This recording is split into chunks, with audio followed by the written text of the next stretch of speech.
তো এই গল্পের শুরুতে আমরা একটা জাহাজ দেখতে পারি যেখানে কয়েক হাজার মানুষ জার্নি করছিল। আজকে 31st নাইট ছিল, যে জন্য সবাই সেই রাতটাকে উপভোগ করার চেষ্টা করছিল। সমস্ত জায়গায় পার্টি হচ্ছিল, কেউ নাচ গান করে উপভোগ করছিল, কেউ গেম খেলে রাতটাকে উদযাপন করার চেষ্টা করছিল। তবে এখানে কেউই জানতো না এই খুশি খুব শীঘ্রই শেষ হয়ে যাবে, কারণ একটু পরে তাদের সঙ্গে যা হতে যাচ্ছে সেটা তাদের সমস্ত খুশি ধ্বংস করে দেবে। একটু পরে শিপের ক্যাপ্টেন দেখতে পারে তাদের জাহাজের দিকে কোনো একটা জিনিস ধেয়ে আসছে। এই জন্য যখন সে দূরবীন দিয়ে চেক করে তখন সে পুরোপুরি শকড হয়ে যায়। সে দেখতে পারে একটা বিশাল বড় ঢেউ তাদের জাহাজের দিকে আসছিল। এটা দেখার পর এখানে সবাই অনেক বেশি ভয় পেয়ে যায়। এই জন্য তারা দ্রুত জাহাজটাকে ঘোরানোর চেষ্টা করছিল, তবে এত দ্রুত একটা জাহাজ কোনোভাবেই ঘোরানো সম্ভব না। এই জন্য তাদের কাছে অন্য কোনো অপশন ছিল না। অন্যদিকে সেই ঢেউ আরো দ্রুত গতিতে তাদের দিকে এগিয়ে আসছিল। এগুলো দেখার পরে ক্যাপ্টেন এই জিনিসটা ক্লিয়ারলি বুঝতে পারে যে খুব শীঘ্রই এই ঢেউ এসে তাদের জাহাজের সাথে আছড়ে পড়বে, যেখানে তাদের জাহাজ ধ্বংস হয়ে যেতে পারে। এই জন্য সে দ্রুত অ্যালার্ম বাটনে প্রেস করে এমার্জেন্সি এই খবরটা সবাইকে জানিয়ে দেয়, মানে সবাইকে সতর্ক করে দেয়। আর যখন সবাই জানতে পারে তাদের জাহাজের দিকে একটা বড় ঢেউ ধেয়ে আসছে আর খুব শীঘ্রই তাদের হয়তো মৃত্যুর নিশ্চিত হয়ে যাবে, তখন তারা সবাই এদিক সেদিক দৌড়াদৌড়ি শুরু করে। জাহাজের মধ্যে একটা হট্টগোল শুরু হয়ে যায়, কিন্তু কারো কাছেই পালানোর মতো কোনো জায়গা ছিল না। একটু পরে যখন সেই বিশাল ঢেউ সে জাহাজের উপরে আছড়ে পড়ে তখন এক পলকের সঙ্গে অনেকের মৃত্যু হয়ে যায়। জাহাজটা পুরোপুরি উল্টো হয়ে যায়, মানে জাহাজের উপরের পাটটা সোজা নিচের দিকে চলে যায় আর নিচের পাটটা যেখানে সবাই পার্টি করছিল সেটা উপরে চলে আসে। যখন জাহাজটা কাঁধ হয়ে পানির মধ্যে পড়ছিল তখন অনেক জিনিসপত্র সাইডে পড়া শুরু করছিল। কিছু মানুষের পানির মধ্যে পড়ে মৃত্যু হয়ে গিয়েছে, আর কিছু মানুষের মৃত্যু হয়েছিল জাহাজের মধ্যে হওয়া একটা বিশাল বড় ব্লাস্টের জন্য। আর যেহেতু শিপের কন্ট্রোল রুমের মধ্যে পানি ঢুকে গিয়েছিল এই জন্য সেখানে যত অফিসার ছিল তাদের সবার মৃত্যু হয়ে গিয়েছে। এরপরে আমরা হল রুমের সিন দেখতে পারি, যেখানে সবাই অনেক বেশি আপসেট হয়েছিল, কারণ তাদের মধ্যে অনেকেই তাদের আত্মীয় স্বজনকে হারিয়ে ফেলেছে। তখনই এখানে শিপের একজন অফিসার এসে তাদের সবাইকে শান্ত করে বলে যে আমাদের কাছে একটা ভালো নিউজ আছে আর একটা খারাপ নিউজ আছে। খারাপ নিউজ হচ্ছে এইটা যে আমরা এখান থেকে কোনোভাবেই পালাতে পারবো না। একটা সুনামির বিশাল বড় ঢেউ এসে আমাদের শিপকে আক্রমণ করছিল, সেজন্য আমাদের শিপটা পুরো উল্টে গিয়েছে। এই জন্য বের হওয়ার রাস্তাটা এখন পানির নিচে আছে, এই জন্য চাইলেও আমরা কেউ পালাতে পারবো না। আর ভালো খবর হচ্ছে এই ঢেউ আমাদের জাহাজের উপরে আক্রমণ করার আগে আমাদের ক্রু মেম্বার দ্রুত রেস্কিউ টিমকে খবরটা জানিয়ে দিয়েছিল, যে জন্য হয়তো রেস্কিউ টিম আমাদেরকে সেভ করার জন্য হেলিকপ্টার নিয়ে খুব শীঘ্রই এখানে পৌঁছে যাবে। আর তখন এখানে আমরা ডিলান নামের একটা লোককে দেখতে পারি। আসলে ডিলান আগে ইউএস নেভিতে চাকরি করত। সে যখন এই ব্যাপারগুলো শুনতে পারে তখন সে স্পষ্টভাবে বুঝতে পারে তারা সমুদ্রের মাঝখানে কোন একটা জায়গায় আটকে পড়ে গেছে। এখানে রেস্কিউ টিম আসতে অনেক সময় লাগতে পারে, হয়তোবা এখানে তাদের মৃত্যু হতে পারে। সেই জন্য সে নিজে থেকে চিন্তা ভাবনা শুরু করে, এখান থেকে বেরোনোর একটা প্ল্যানিং করা শুরু করে। সে এগিয়ে জাহাজের ম্যাপটাকে খুব ভালো করে দেখে, তবে অনেক পর্যবেক্ষণ করার পরে সে এখান থেকে বের হওয়ার কোনো রাস্তা খুঁজে পাচ্ছিল না, কারণ এখান থেকে বের হওয়ার যে কোনো মেইন রাস্তাটা ছিল সেটা এখন পানির নিচে তলিয়ে গেছে। তবে ডিলেন কোনোভাবেই হার মানতে চাচ্ছিল না, এই জন্য সে এখান থেকে বাঁচার জন্য একটা প্ল্যানিং করে ফেলে। সে প্রথমে একটা ডেড বডির কাছে গিয়ে তার পকেট থেকে যত প্রয়োজন জিনিস ছিল সেগুলো বের করে ফেলে সেগুলো নিয়ে সে যাওয়ার চেষ্টা করছিল। তবে তখন এখানে ছোট্ট একটা বাচ্চা চলে আসে আর সে তাকে জিজ্ঞেস করে যে তুমি এখানে কি করছো। তখন ডেলেন তাকে বলে যে আমি এখান থেকে বের হওয়ার একটা প্ল্যানিং করছি। তখন এই বাচ্চাটা তাকে বলে যে এখান থেকে বের হওয়ার কোনো রাস্তা নেই, কারণ একটু আগে শিপের ক্যাপ্টেন এসে আমাদেরকে বলেছে জাহাজটা যেহেতু ঝড়ের কারণে উল্টে গেছে এই জন্য সমস্ত রাস্তা ব্লক হয়ে গেছে, এখান থেকে বের হওয়ার কোনো রাস্তা খোলা নেই। সো তুমি কিভাবে এখান থেকে বের হয়ে যাবে? তখন ডেলান তাকে বলে যে আমার কাছে একটা পালানোর রাস্তা আছে, সেই রাস্তাটা বের করার জন্য আমাকে উপরে উঠতে হবে। আর তখনই সেখানে এই বাচ্চার মা চলে আসে, আর এই বাচ্চাটা তার মাকে বলে দেয় যে ডিলেনের কাছে একটা পালানোর রাস্তা রয়েছে। এই জন্য বাচ্চাটার মা তাকে জিজ্ঞেস করে যে তোমার কাছে কি সত্যি এখান থেকে পালানোর কোনো রাস্তা আছে? তখন ডিলেন তাকে হ্যাঁ বলে। তবে তখনই এখানে একজন বিজনেসম্যান আর একজন বৃদ্ধ চলে আসে। তারা দুজনও জেনে ফেলে যে ডিলেনের কাছে একটা বের হওয়ার রাস্তা রয়েছে। তখন এই বৃদ্ধ লোকটা ডিলানকে বলে যে আমি একজন আর্কিটেক্ট, আমি খুব ভালো করেই জানি এই জাহাজটা কিভাবে ডিজাইন করা হয়েছে। আমার মতে জাহাজটাকে এমন করে ডিজাইন করা হয়নি যে এইটা উল্টে যাওয়ার পরেও পানির উপরে ভেসে থাকবে। আমার মনে হয় জাহাজটা আস্তে আস্তে করে তলিয়ে যাচ্ছে। খুব শীঘ্রই যদি আমরা বেরোতে না পারি তাহলে আমাদের সবার মৃত্যু হয়ে যাবে। আর তখন সেই বিজনেসম্যান ডিলেনকে বলে যে আমিও তোমার সঙ্গে এখান থেকে বেরিয়ে যেতে চাই, সো তুমি আমাকে সঙ্গে করে নিয়ে যাও। তবে ডিলেন তাকে সরাসরি না করে দেয় আর সে একা এখান থেকে বেরিয়ে যাওয়ার প্ল্যানিং শুরু করে। তবে এই বিজনেসম্যান তাকে স্পষ্ট করে বলে দেয় যে আমরা সবাই একসাথে এখানে ফেসে গেছি, যদি আমরা সবাই এখান থেকে পালাতে না পারি তাহলে আমাদের সবার মৃত্যু হয়ে যাবে। তুমি একা চাইলেও এখান থেকে বেরাতে পারবে না, আমাদের কারো না কারো সাহায্য তোমার অবশ্যই লাগবে।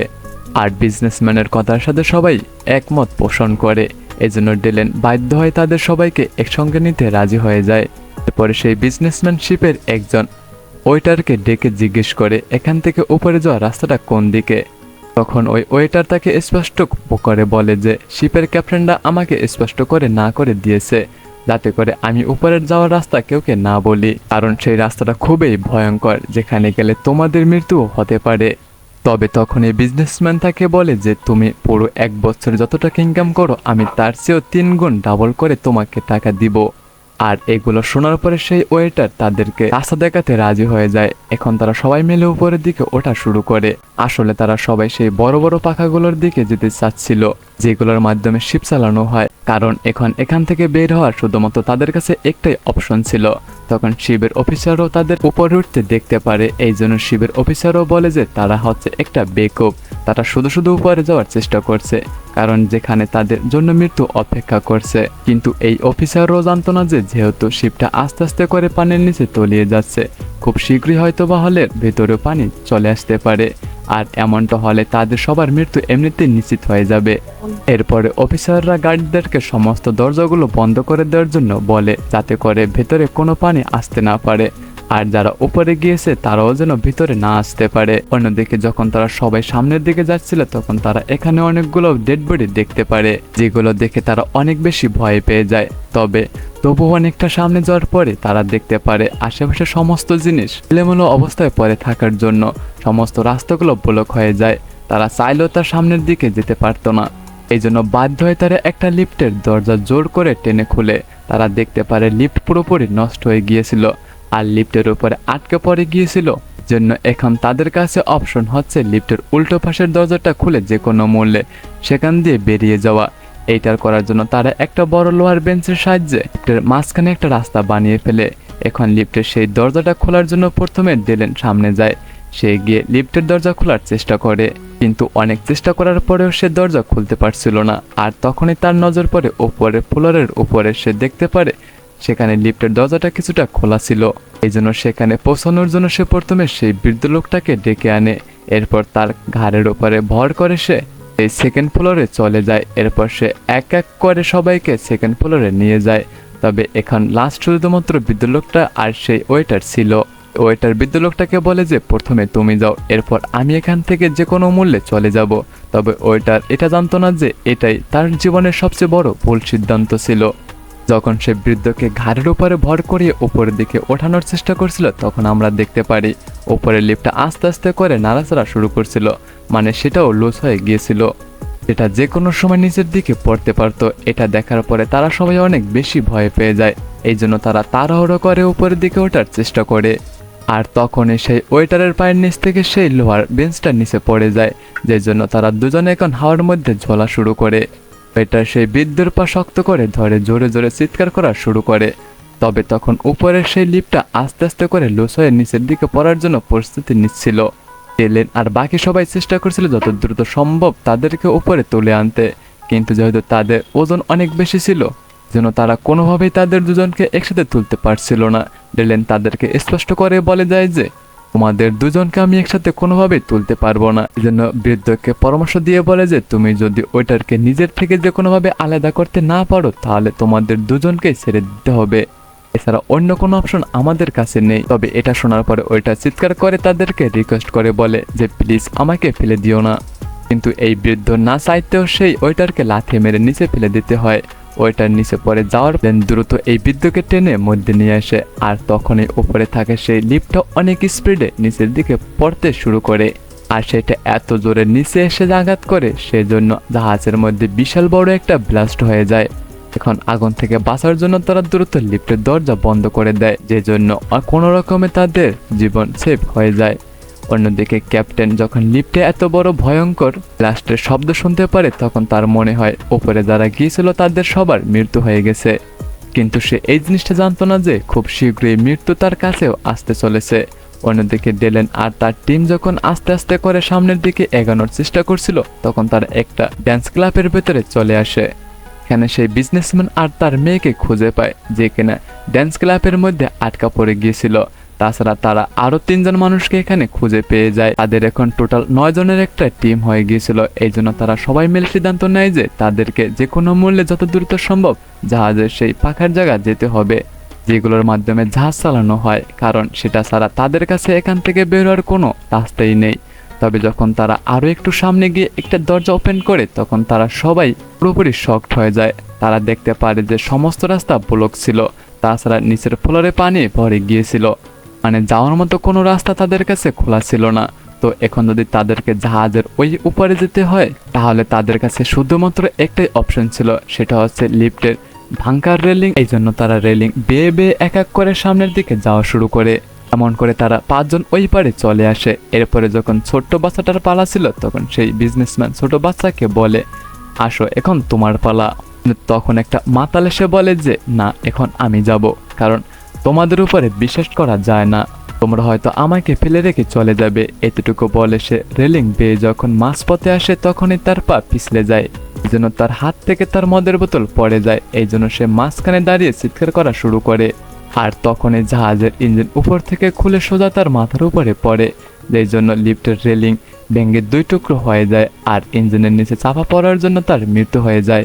আর যেই ফুটো দিয়ে ইঞ্জিন নিচে পড়ছিল, সেখান থেকে অনেক স্পিডে তেল পড়া শুরু করে। আর যেহেতু ইঞ্জিন পড়ার জন্য অলরেডি আগুন লেগেছিল, এই জন্য সেখানে বিশাল বড় একটা ব্লাস্ট হয়ে যায়। আর তারা কোনো রকমের দৌড়ে আগুন থেকে নিজেদেরকে সেভ করে। তো এগুলো দেখার পরে তারা সবাই অনেক বেশি ভয় পেয়ে যায়, কারণ সেই লিফটের রেলিংটা ভেঙে গিয়েছিল। তাছাড়া নিচে আগুন লেগে গিয়েছিল, তাদের কাছে অন্য কোনো সাইডে যাওয়ার মতো কোনো রাস্তা ছিল না। আর যদি তারা সময় মতো অন্য সাইডে যেতে না পারে, তাহলে হয়তো এখানে তাদের মরতে হবে। এই জন্য তারা অনেক বেশি ভয় পেয়েছিল। তবে তখনই ডিলেনের মাথায় একটা আইডিয়া চলে আসে। সে একটা পাইপকে জাহাজের রেলিং এর সঙ্গে বেঁধে এটা ধরে সোজা পানির মধ্যে লাফ দেয়, আর পানির নিচ দিয়ে সাঁতরে এই পারে আসা শুরু করে। আসলে ডিলেন খুব ভালো করেই জানতো যে আগুন যেহেতু পানির উপরে লেগেছে, এই জন্য পানির ভেতরে লাফ দিলে পানি তাকে টাচ করতে পারবে না। আর এমন করে খুব সহজেই সে এই পারে সাঁতরে চলে আসে, আর এই পারে রেলিং এর সঙ্গে সেই পাইপটিকে বেঁধে ফেলে। এটার মাধ্যমে সে অন্য সাইডের মানুষদের জন্য এই সাইডে আসার একটা রাস্তা বানিয়ে দেয়। আর এরপরে সেই বিজনেসম্যান সেই ছোট্ট বাচ্চাকে ঘাড়ে উঠিয়ে তার সঙ্গে বেঁধে নিয়ে এই পাইপ দিয়ে এই সাইডে চলে আসে। অন্যদিকে জাহাজের নিচের ফ্লোরে যারা ছিল, তারা আশেপাশে পানির অনেক শব্দ শুনতে পাচ্ছিল। আসলে যেহেতু চারপাশটা পানিতে ভরে গিয়েছিল, এই জন্য সেই পানিগুলো গ্লাস অনেক কষ্ট করে আটকে রাখছিল।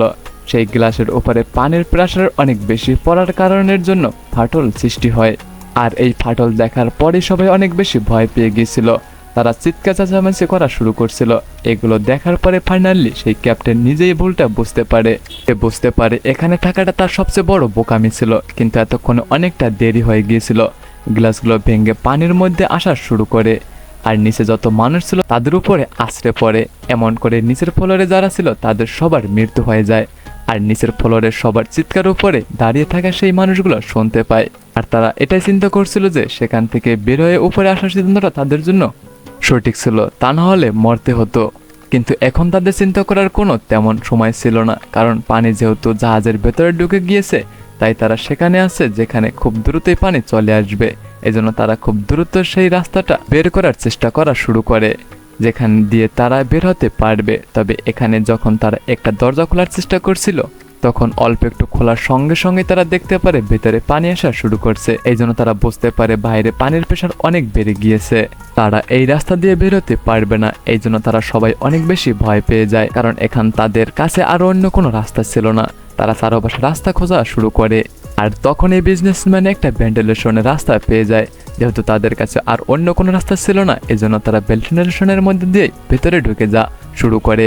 ভেন্টিলেশনের রাস্তা দিয়ে কিছুটা সামনে যাওয়ার পরে বিজনেসম্যান উপরের দিকে আলো দেখতে পারে, যেটা দেখার পরে তারা অনেক বেশি হ্যাপি হয়ে যায়, কারণ সেখান দিয়ে তারা বের হতে পারতো। কিন্তু এখানেও দুঃসংবাদ ছিল, কারণ ভেন্টিলেশনের পাইপের নিচ দিক থেকে পানি অনেক বেশি প্রেসার দিচ্ছিল, মানে যে কোনো সময় সেখান দিয়েও পানি চলে আসতে পারতো। আর এই সরু রাস্তা সবার পেছনে ডিলেন ছিল, এই জন্য ডিলেন সেই বিজনেসম্যানকে বলে যত দ্রুত সম্ভব এই আলোর জায়গায় গিয়ে পৌঁছাও, কারণ সেখান থেকে আমাদেরকে বেরোতে হবে। আর এখানে যেহেতু পানি আস্তে আস্তে করে ভরে যাচ্ছে, এই জন্য এখানে থাকা কোনোভাবেই নিরাপদ হবে না।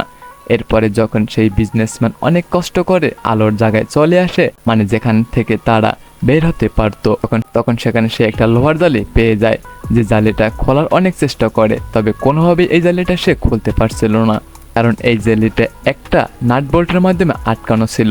এই জন্য সে তার হাত বের করে সেই নাট বোল্ট খোলার চেষ্টা করছিল, কিন্তু জলির মুখ ছোট হওয়ার কারণে সে কোনোভাবেই তার হাত সেই নাট বোল্ট পর্যন্ত নিতে পারছিল না। এই জন্য সে সেই ছোট্ট বাচ্চাটাকে ডাকা শুরু করে। সে বলে যে তুমি উপরে চলে আসো, তোমার হাত যেহেতু ছোট আছে, তুমি হাত বের করে সেটাকে খুলতে পারবে। এই জন্য বাচ্চাটাকে উপরে এনে যখন বাচ্চাটাকে দিয়ে খোলানোর চেষ্টা করে, তখন বাচ্চার হাত সেই নাট বোল্ট পর্যন্ত পৌঁছাতে গেলেও কোনোভাবে বাচ্চা সেই নাট বোল্ট খুলতে পারছিল না, কারণ সেটা অনেক বেশি টাইট ছিল। সেটা খুলতে হলে কোনো লোহার কিছুর দরকার ছিল। এই জন্য বিজনেসম্যান সবাইকে জিজ্ঞেস করে শুরু করে যে তোমাদের কারো কাছে লোহার কিছু আছে কিনা, এটার মাধ্যমে নাট বোল্ট খোলা সম্ভব হতে পারে। তখন একটা মেয়ে তার গলা থেকে ক্রোজের চিহ্নটা দিয়ে দেয়। সে বলে যে এইটা দিয়ে চেষ্টা করা দেখতে পারো, অথবা এটা দিয়ে কাজ হতে পারে। আর তখন বাচ্চা এটা দিয়ে ট্রাই করে, তখন নাট বোল্ট আস্তে আস্তে করে খুলছিল, কিন্তু এখন পানি আস্তে আস্তে করে তাদের উপরের দিকে চলে আসছিল, কারণ পানির নিচ থেকে পাইপ ব্রেক করে এখন উপরের দিকে চলে আসছিল। এখানে যেহেতু ডিলেন সবার নিচে ছিল, এই জন্য পানি এতটা উপরে চলে আসে যে ডিলেনের মাথা ছাড়া আর পুরো বডি পানির মধ্যে তলিয়ে যাচ্ছিল।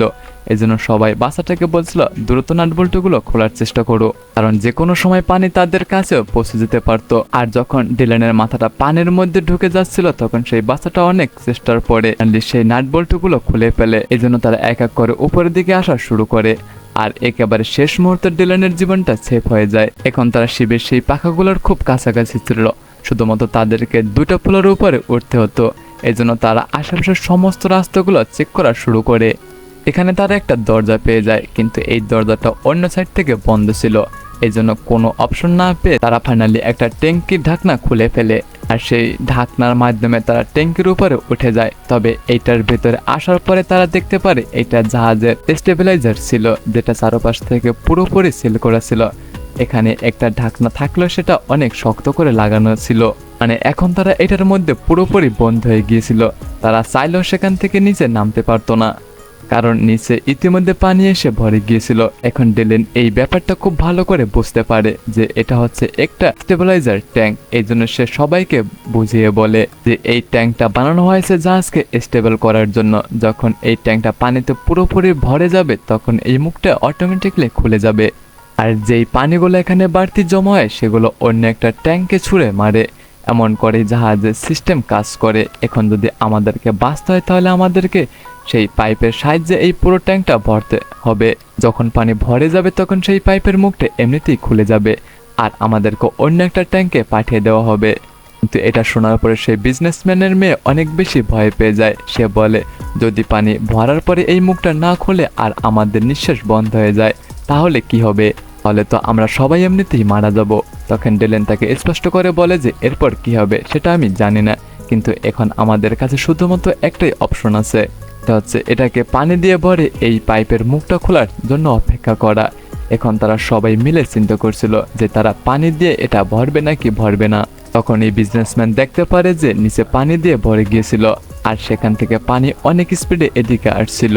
এটা দেখার পরে তারা সবাই স্পষ্টভাবে বুঝতে পারে যে যদি তারা এমন করে চিন্তা করে শুরু করে, তাহলে তারা এমনিতেও পানির মধ্যে ডুবে মারা যাবে। এই জন্য যত দ্রুত সম্ভব তাদেরকে সিদ্ধান্ত নিতে হবে। এই জন্য তারা সিদ্ধান্ত নিয়ে তারা এই ট্যাঙ্কে পানি ভরে পাইপের মুখ খুলে যে কোনো মূল্য অন্য জায়গায় চলে যাবে। আর যখন বিজনেসম্যান আর ডিলেন মিলে সেই পাইপের মাধ্যমে পানি দিয়ে ভরা শুরু করে, তখন পানি পুরোপুরি ভরে গেল, সেই পাইপের মুখটা খুলছিল না। এটা দেখার পরে তারা অনেক বেশি ভয় পেয়ে যায়, কারণ তারা মনে করছিল এখানে হয়তো তাদের শেষ হয়ে যাবে। কিন্তু তখনই সেই পাইপের মুখটা খুলে যায় আর তাদেরকে এক পলকের মধ্যে অন্য একটা ট্যাঙ্কের মধ্যে ট্রান্সফার করে দেওয়া হয়। কিন্তু সমস্যা এখনো সমাধান হয়নি, কারণ সেই ট্যাঙ্কের ভেতরে ইতিমধ্যে অনেক পানি জমে গিয়েছিল আর নতুন পানি আসার জন্য তারা আস্তে আস্তে তলিয়ে যাচ্ছিল। এখন যদি তাদের উপরে ফ্লোরে পৌঁছতে হয় তাহলে তাদের কাছে শুধুমাত্র একটি অপশন আছে, সেটা হচ্ছে পানির মাধ্যমে যাওয়া। এখন যখন তারা সাঁতারে সেই দিকে যাওয়ার চেষ্টা করছিল তখন তাদের সবার পেছনে সেই মেয়েটা ছিল। সেই মেয়েটার জামা একটা কাটা তারের সাথে লেগে যায়, যেই জন্য সে এখানে আটকা পড়ে। আর যখন মেয়েটা তার জামাটা ছাড়ানোর চেষ্টা করছিল, মানে সে বেশি ফোর্স অ্যাপ্লাই করছিল, তখন তার মাথায় একটা বড় ধারালো জিনিসের সাথে লেগে যায়। এই জন্য তার মাথা দিয়ে অনেক বেশি রক্ত বের হওয়া শুরু হচ্ছিল। তবে সৌভাগ্যবশত সেই বৃদ্ধ লোকটা সেই মেয়েটাকে দেখতে পেয়েছিল, এই জন্য সে তাকে টেনে সেখান থেকে উপরে নিয়ে আসে। কিন্তু ততক্ষণ অনেকটা দেরি হয়ে গিয়েছিল, এই মেয়েটার মৃত্যু হয়ে গিয়েছিল। এই মেয়েটার মৃত্যু দেখার পরে এখানে সবাই অনেক বেশি আপসেট হয়ে গিয়েছিল। এখন এই মেয়েটার মৃত্যুর পরে আরো 7 জন জীবিত ছিল। এরপরে যখন তারা আরো একটু সামনে আগায় তখন তারা একটা রুমের মধ্যে আরো অনেকগুলো জিনিসপত্র এলোমেলো অবস্থায় দেখতে পারে, যেগুলো দেখে তারা সেগুলোকে সরানোর চেষ্টা শুরু করে। আর তখনই তারা অপোজিট সাইড থেকে কারো কথার আওয়াজ শুনতে পারে। এগুলো শুনে তারা অনেক বেশি হ্যাপি হয়ে গিয়েছিল, তাদের মনে হচ্ছিল হয়তোবা তাদের জন্য সাহায্য চলে এসেছে। এই জন্য তারা চিৎকার শুরু করে দিয়েছিল। তারা দ্রুত জিনিসপত্রগুলো সরানোর চেষ্টা করে, কিন্তু জিনিসপত্র সরিয়ে তারা দেখতে পারে এই শব্দে একটা টেলিফোন থেকে আসছিল। এটা দেখার পরে তারা অনেক বেশি আপসেট হয়ে যায়। এরপর যখন ডেলেন জাহাজের ম্যাপটাকে ভালো করে চেক করে তখন সে বুঝতে পারে সেই পাখাওয়ালা জায়গা খুব কাছাকাছি তারা আছে। এই জন্য তারা দৌড়ে সেই পাখার দিকে যাওয়া শুরু করে। কিন্তু এখানে আসার পরে তারা পুরোপুরি শকড হয়ে যায়। তারা দেখতে পারে পাখার জায়গাটা পানি দিয়ে ভরে গিয়েছিল। এই জন্য তারা সবাই অনেক বেশি আপসেট হয়ে যায়, কারণ তারা যেখান দিয়ে বের হওয়ার জন্য এত কষ্ট করেছে সেই জায়গাটাই পানি দিয়ে ভরা ছিল, মানে তাদের বের হওয়ার আর অন্য কোনো অপশন নেই। আর যখন ডিলেন এসে এই ব্যাপারটা দেখতে পারে তখন সে নিজেও অনেক বেশি আপসেট হয়ে যায়, কারণ তার কথা মতো যারা তার সঙ্গে এই পর্যন্ত এসেছে তাদেরকে সে বাঁচাতে পারেনি। তবে তখন এই বিজনেসম্যান ডিলেনকে বলে যে আমরা তোমার কাছে অনেক বেশি কৃতজ্ঞ, তুমি আমাদের জীবন বাঁচানোর জন্য সর্বোচ্চ চেষ্টা করেছো, কিন্তু হয়তোবা আমাদের ভাগ্যটা খারাপ, এই জন্য আমরা এখানে পৌঁছতে এই জায়গাটা পানি দিয়ে ভরে গিয়েছে। এখন যখন তারা এই ব্যাপারগুলো নিয়ে কথাবার্তা বলছিল তখনই জাহাজের নিচের ফোর্ডে বিশাল বড় একটা ব্লাস্ট হয়ে যায়, যেই ব্লাস্টের জন্য জাহাজ জোরে জোরে কাঁপা শুরু করে। আর যে জায়গায় পাখা ছিল, মানে যেখানে দিয়ে তাদের বেরোর কথা ছিল, সেই জায়গাটা পানির উপরে চলে আসে। আর অন্য সাইড যেহেতু নিচের দিকে চলে গিয়েছিল এই জন্য সমস্ত পানি সেই দিকে যাওয়া শুরু করে। এই জন্য তারা সবাই দৌড়ে সেই পাখার জায়গায় চলে আসে। এখানে যখন সেই বৃদ্ধ দৌড়ে পাখার মুখটা ওপেন করে তখন বাইরে বাতাসের প্রেসারের অনেক বেশি থাকার জন্য সেই পাখাটা বৃদ্ধর মুখের উপর জোরে বাড়ি মারে, জন্য বৃদ্ধ নিচে পড়ে যায়, সেখানেই মৃত্যু হয়ে যায়। আর এরপরে যখন সেই বিজনেসম্যান সেই গর্ত দিয়ে লাইট মেরে ভালো করে চেক করে তখন সে দেখতে পারে এই পাখাগুলো সোজা ঘোরার জায়গায় উল্টো দিক ঘুরছে, মানে বাইরে বাতাসের প্রেসার অনেক বেশি ছিল, যেই বাতাস ভেতরে আসার জন্য পাখাগুলো উল্টো দিক ঘুরছে। যদি তারা এমন অবস্থায় পাখার কাছেও যায় তাহলে বাতাসের ফোর্সের কারণে তাদের সবাইকে নিচে ফেলে দেওয়া হবে। এখন পাখার এত কাছাকাছি আসার পরে তারা কোনোভাবেই ফেরত যেতে চাইছিল না। এই জন্য যখন তারা বোর্ডে ইনস্ট্রাকশন চেক করে তখন তারা জানতে পারে এই পাখাগুলোকে কন্ট্রোল রুম থেকে বন্ধ করা সম্ভব। এটা জানার পরে তারা ভাবে যে কন্ট্রোল রুমের থেকে যদি পাখাগুলো বন্ধ করা যায় তাহলে হয়তো তারা বেরিয়ে যেতে পারবে। তবে সেই কন্ট্রোল রুমে ছিল অনেক দূরে, মানে এখান থেকে 150 ফিট নিচে। এই পানির ভিতর দিয়ে সেই পর্যন্ত গিয়ে কেউ জীবিত ব্যাক করতে পারবে না, এই জন্য সেখানে যাওয়া মানে মৃত্যুকে দাওয়াত দেওয়া। তবে সেই বিজনেসম্যান স্পষ্ট করে সবাইকে বলে যে আমাকে সেখানে অবশ্যই যেতে হবে, নয়তোবা আমাদের সবার মৃত্যু হয়ে যাবে।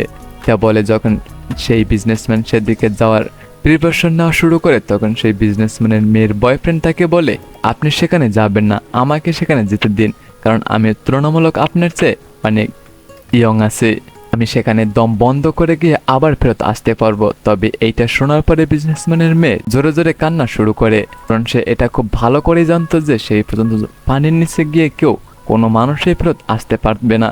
এই জন্য সে কোনোভাবেই তার বয়ফ্রেন্ডকে হারাতে চাচ্ছিল না, না তার বাবাকে হারাতে চাচ্ছিল। এই জন্য সে জোরে জোরে কান্নাকাটি করছিল। কিন্তু তখন তার বয়ফ্রেন্ড তার কাছে এসে তাকে সান্ত্বনা দেওয়া শুরু করে।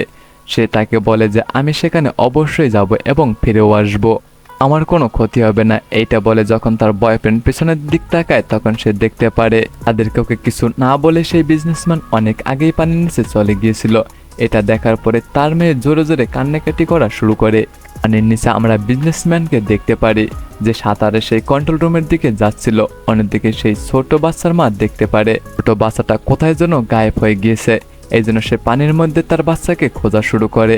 একটা জায়গায় সে তার বাচ্চাকে পেয়ে যায়, দেখতে পারে তার বাচ্চা জলের অপোজিট সাইডে আটকে পড়ে গিয়েছিল। যেহেতু দুজনের মাঝখানে একটা জালি ছিল এই জন্য সে তার বাচ্চাকে সেভ করতে পারেনি। সে উপরে এসে কান্নাকাটি করা শুরু করে, কিন্তু তখনই এখানে ডিলেন চলে আসে, জালি ভেঙে তার বাচ্চাকে সেভ করে ফাইনালি তার মায়ের কাছে পৌঁছে দেয়। আর এইটা দেখার পরে তার মা অনেক বেশি হ্যাপি হয়ে যায়।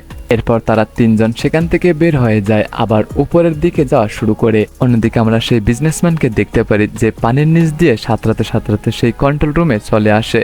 তবে এখানে এসে সে দেখতে পারে যে সুইচের মাধ্যমে পাখা বন্ধ করা যায়, সেই সুইচটা ভেঙে গিয়েছে। এটা দেখার পরে সে অনেক বেশি আপসেট হয়ে যায়, কারণ এত দূর আসার পরে সে কোনোভাবেই সফল হতে পারছিল না। এই জন্য সে পাগলের মতো বিহেভ করা শুরু করে, কিন্তু এতক্ষণ পানির নিচে থাকার জন্য তার নিঃশ্বাস নিতে অনেক কষ্ট হচ্ছিল, জন্য সে ছটফট করা শুরু করে। আর একটা পর্যায়ে যখন সে একেবারে মৃত্যুর দ্বার প্রান্তে চলে গিয়েছিল তখনই তার নজর পড়ে সেই বাটনের উপরে, যার মাধ্যমে পাখাকে রিভার্সে ঘোরানো যাবে। এই জন্য একেবারে মৃত্যুর আগ মুহূর্তে সে সেই বাটনে প্রেস করে দেয়। এই জন্য পাখা উল্টোর জায়গায় সোজা ঘোরা শুরু করে। আর তখন নিঃশ্বাস না নিতে পেরে সেই বিজনেসম্যানের সেখানেই মৃত্যু হয়ে যায়। মানে বিজনেসম্যান তার সঙ্গীদেরকে বাঁচানোর জন্য নিজের জীবন স্যাক্রিফাইস করে দিয়েছে। অন্যদিকে উপরে থাকা সবাই বাতাসের মধ্যে পার্থক্য অনুভব করা শুরু করে। এই জন্য যখন তারা ভালো করে পাখার দিকে তাকায় তখন তারা বুঝতে পারে পাখা এখন বাতাস ভেতরের দিকে না বরং বাইরের দিকে নিচ্ছে। এই জন্য তারা বুঝতে পারে না যে বিজনেসম্যান এখনো কেন পাখাটা বন্ধ করছে না। আর যখন তারা ভালো করে মনোযোগ দিয়ে পাখার দিকে তাকায় তখন তারা বুঝতে পারে পাখাটা এখন রিভার্সের জায়গায় সোজা করছে। এটা দেখার পরে তারা আরো বেশি টেনশনে পড়ে যায়। তারা বুঝতে পারে না বিজনেসম্যান কেন পাখাটাকে রিভার্সের জায়গায় সোজা করে ঘোরাচ্ছে, সে কেন পাখাটা বন্ধ করেনি। কারণ পাখা বন্ধ না করার কারণ এখানে তারা জানতে পারেনি। পাখাটা এখন সোজা ঘুরলেও যদি এখানে তারা পাখাটার কাছে গিয়ে পৌঁছায় তাহলে পাখা তাদেরকে টুকরো টুকরো করে ফেলবে। তখন ডিলেনের মাথায় একটা বুদ্ধি চলে আসে। ডিলেন বুঝতে পারে এই বিজনেসম্যান কেন পাখাগুলো রিভার্সের জায়গায় সোজা করে ঘুরিয়ে দিয়েছিল, মানে মৃত্যুর ঠিক আগ মুহূর্তে সে কেন এই কাজটা করেছিল। এই জন্য সে গিয়ে সেই ছেলেটাকে বলে যে যদি আমরা পাখার দিকে বড় কোনো জিনিস ছুঁড়ে মারি তাহলে হয়তোবা সেগুলোর প্রভাবের জন্য পাখা থেমে যেতে পারে। যেহেতু এই আইডিয়াটা সেই ছেলেটার পছন্দ হয় সেই জন্য সেই ছেলেটা তাকে একটা বড় গ্যাসের সিলিন্ডার দেয়। ডিলেন সেই সিলিন্ডার পাখার দিকে ছুঁড়ে মারে তখন একটা বিশাল বড় ব্লাস্ট হয়ে যায়। যে ব্লাস্টের জন্য জাহাজের দুই দিক দিয়ে আগুন বের হওয়া শুরু করে। আর আগুন থামার পরে তারা দেখতে পারে পাখাগুলো বন্ধ হয়ে গিয়েছিল। এরপরে তারা সবাই মিলে আস্তে আস্তে করে সেই পাখার দিকে যাওয়া শুরু করে। তবে সেই বিজনেসম্যানের মেয়ে এখনো সেখানে তার বাবার জন্য অপেক্ষা করছিল। তার আশা ছিল হয়তোবা তার বাবা ফিরে আসবে, কিন্তু সে জানতো না তার বাবার ইতিমধ্যে মৃত্যু হয়ে গিয়েছে। তখন সেখানে তার বয়ফ্রেন্ড আসে, সে তাকে বলে যে তোমার বাবার মৃত্যু হয়ে গেছে, তুমি শুধু শুধু এখানে তার জন্য অপেক্ষা করো না, এখানে অপেক্ষা করে কোনো লাভ হবে না, এখানে অপেক্ষা করলে উল্টো তোমার মৃত্যু হয়ে যাবে। এই জন্য তার বয়ফ্রেন্ডের কথা শুনে সেও ফাইনালি এখান থেকে বের হওয়ার যাওয়ার সিদ্ধান্ত নেয়। তারা সবাই সেই পাখার কাছে চলে আসে আর এখান থেকে সবাই সমুদ্রের মধ্যে এক এক করে লাফ দেয়। এরপর তারা সবাই একটা ছোট বোর্ডে উঠে যায়। তবে তখনই সেই বড় শিপটা তাদের দিকে পড়া শুরু করে। এটা দেখার পরে তারা অনেক বেশি ভয় পেয়ে যায়। এই জন্য তারা দ্রুত বইটার সাহায্যে তাদের বোর্ডটা দূরে নেওয়ার চেষ্টা করে। একটু পরে তারা শিপ থেকে অনেক দূরে চলে আসে আর ফাইনালি তাদের চোখের সামনে সেই বড় শিপটা সমুদ্রের নিচে তলিয়ে যায়। আর তখনই তারা হেলিকপ্টারের শব্দ শুনতে পারে। এই জন্য তারা জোরে জোরে চিৎকার চেঁচামেচি শুরু করে, কিন্তু রাত অনেক গভীর হওয়ার জন্য হেলিকপ্টার তাদেরকে দেখতে পাচ্ছিল না। আর তখনই ডিলেন একটা ফ্লেয়ার গান দিয়ে শুট করে, আর এই ফ্লেয়ার গানের আলোর জন্য হেলিকপ্টার খুব সহজে তাদেরকে দেখে ফেলে। এই জন্য খুব সহজে এসে তাদেরকে সেভ করে নিয়ে যায়। এমন একটা ইন্টারেস্টিং পয়েন্টে এই পুরো মুভিটা এখানে শেষ হয়ে যায়। তো বন্ধুরা, মুভিটি কেমন লাগলো তা অবশ্যই কমেন্টে জানিয়ে দেবেন। আর যারা চ্যানেলে নতুন তারা অবশ্যই চ্যানেলটি সাবস্ক্রাইব করে দিবেন। দেখা হবে পরবর্তী ভিডিওতে।